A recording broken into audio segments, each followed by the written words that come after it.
Hello people! Magpakulo tayo ng chicken. Yung isang chicken hinati ko lang ng 4 cuts. Pero 3 cuts yung lulutuin ko lang. Para maubos sa mga amo.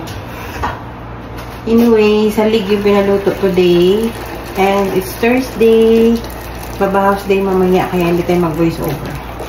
Damihan natin ng tubig para magamit natin mamaya.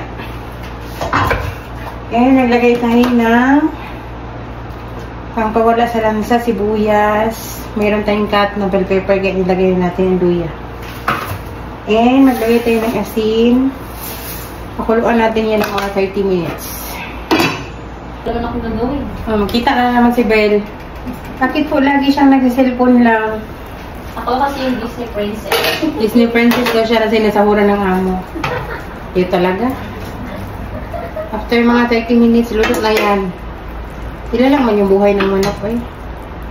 I-strain natin yung sabaw kasi yung sabaw, yun yung gagamitin natin for porridge. And ito ay ilagay natin sa ano. So, tayo ng konting sabaw para sa sauce ng chicken. And gawin natin tong mga sibuyas, luya, and pepper.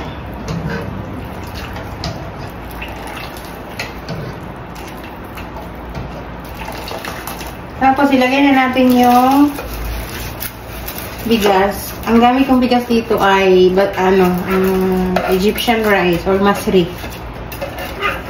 Ilagay tayo ng a cup of powdered milk.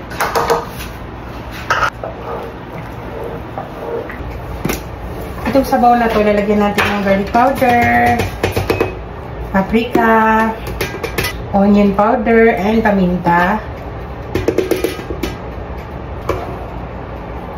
Asin,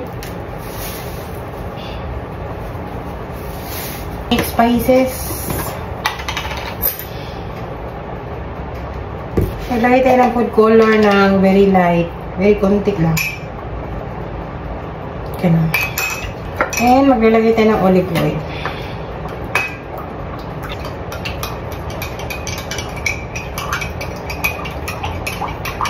Nalagay dito sa ating chicken and ibobroil natin yan 20 minutes bago kakain.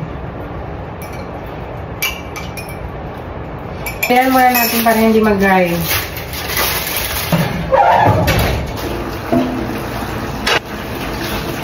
O yan, nagpugas sa si Ben. Ilagay tayo ng cream. Analog cream.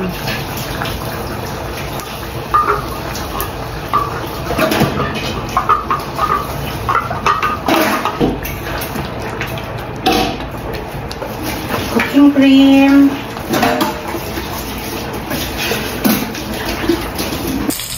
Isi ka.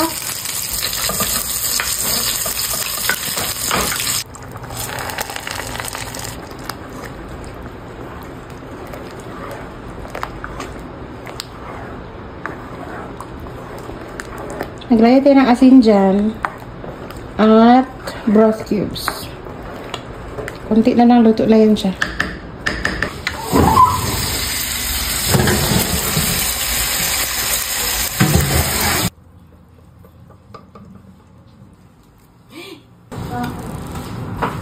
O, diba? Oh, nako. Sumimplang eh.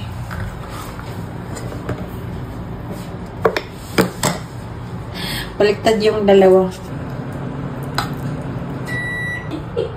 Ito na lang yung natirang chicken, kaya ito yung pagkatsahin natin.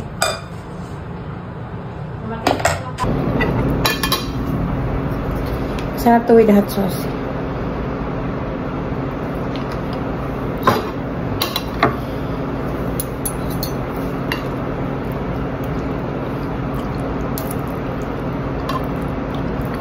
Very creamy yung ating salig.